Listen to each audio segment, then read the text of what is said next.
Hello दोस्तों, welcome back to stories by Nini.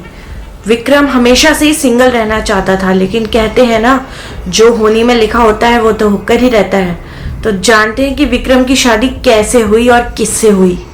Vikram एक 28 साल का लड़का था जो कि गुड़गांव की एक सॉफ्टवेयर कंपनी में काम किया करता था।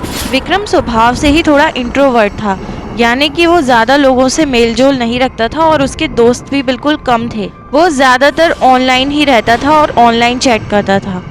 विक्रम ने कई डेटिंग ऐप्स पर अपनी प्रोफाइल बनाई हुई थी और इसके ज़रिए वो लड़कियों से चैट किया करता था। विक्रम शादी जैसी चीज़ों में बिल्कुल भी बिलीव नहीं करता था और ना ही उसका शादी करने का कोई इरादा था। उसकी सिंगल लाइफ बहुत ही अच्छी तरह से चल रही थी। उसका एक खास दोस्त था अमन, जो कि विक्रम जैसा ही था। दोनों कभी कभी वीकेंड पर मिल लिया करते थे। इस वीकेंड भी विक्रम अमन से मिलने वाला था, लेकिन तभी उसकी डेटिंग प्रोफाइल एक बहुत ही खूबसूरत लड़की से मैच हुई जिसका नाम था संजना। विक्रम और संजना को चैटिंग करते हुए अभी 1-2 दिन ही हुए थे, लेकिन ऐसा लगता था कि दोनों में काफ़ी पुराना कनेक्शन है। दोनों एक दूसरे के साथ काफ़ी कंफर्टेबल फील करते थे। फाइनली संजना ने विक्रम से मिलने की इच्छा जताई, और वो भी इस रविवार को। पर इस रविवार को तो वो अपने दोस्त अमन से मिलने वाला, लेकिन विक्रम ने अमन को फ़ोन करके मना कर दिया कि उसको कोई प्रोजेक्ट का काम है, इसलिए वो संडे नहीं आ पाएगा। लेकिन अमन समझ चुका था। अमन तुरंत ही बोला, किसी लड़की का चक्कर है ना, फिर मिल गई ना तुझे कोई। तो विक्रम मुस्कुराते हुए बोला, देख भाई, तू तो सब कुछ समझ जाता है। उसने संजना के बारे में अमन को बताया। अमन भी काफ़ी खुश था। तो संडे को संजना ने उसे रात को एक पार्क में मिलने के लिए बुलाया। विक्रम ने पूछा कि रात में ही क्यों, तो संजना ने कहा कि उसे रात काफ़ी अच्छी लगती है। विक्रम को संजना से इतना लगाव हो गया था कि उसको ये बात कोई भी अजीब नहीं लगी और वो रात को पार्क में उससे मिलने पहुंच गया। जब वो पार्क में पहुंचा तो उसने संजना को मैसेज किया, लेकिन कोई रिप्लाई नहीं आया। लेकिन तभी किसी लड़की ने उसके कंधे पर हाथ रखा। जब उसने पीछे पलटकर देखा तो एक बेहद खूबसूरत लड़की उसके सामने थी, और यही संजना थी। वो अपनी तस्वीरों से भी ज़्यादा खूबसूरत लग रही थी। विक्रम बहुत ज़्यादा खुश था। वो उसे देखकर जैसे दीवाना सा हो गया, और वहीं पर उसने संजना को प्रपोज कर दिया और उससे कहा कि तुम्हें देखने के बाद मुझे रियलाइज हो गया है कि तुम ही मेरी वाइफ बनने के लायक हो। क्यों ना हम दोनों शादी कर लें।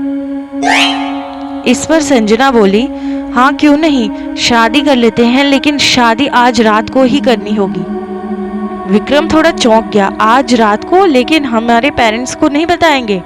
संजना बोली, आज बहुत ही शुभ मुहूर्त है, आज एक अमावस्या की रात है, आज ही हमें शादी करनी होगी, वरना पंडित जी ने बोला है कि फिर मेरी शादी का योग पूरे 4 साल बाद आएगा। विक्रम संजना से तुरंत शादी करना चाहता था, इसलिए वो मान गया और दोनों ने उसी वक्त एक मंदिर में जाकर शादी कर ली, जो उस पार्क के पास में ही था। अब जैसे ही शादी हुई, अचानक से पूरा मंदिर खंडहर में बदल गया और जो पंडित जी थे वो गायब हो चुके थे। विक्रम बहुत ज्यादा डर गया था। तभी विक्रम ने संजना की तरफ देखा और वो एक बहुत ही भयानक महिला में बदल चुकी थी। उसके बड़े बड़े नाखून और लंबे लंबे दांत थे। चेहरा किसी भयानक भूत के जैसा था और उसके पैर उल्टे थे। ये देखकर विक्रम वहां से भागने लगा। तभी संजना ने भयानक आवाज में कहा, क्यों विक्रम, तुमने मुझसे शादी की है, अब तुम नहीं भाग सकते।